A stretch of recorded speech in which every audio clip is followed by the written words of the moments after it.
வருது? நான் மின்னல் வந்து போயிட்டாரா? மின்னல் பல்சர் வந்து கவனிங்க. பாக்கலையாப்பா? அதெல்லாம் ஒரு முத்தாரு இப்ப மறுபடியும் பரவாயில்ல.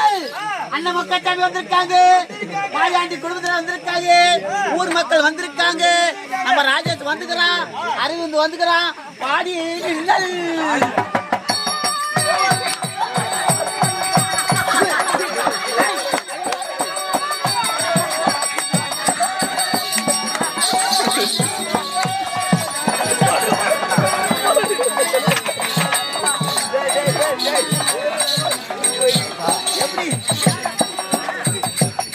எந்த ரகத்துல எதுனாலும் தெரிஞ்சு அந்த கைசா ஏண்டா நீ அழைக்கவே தேவையில்லை.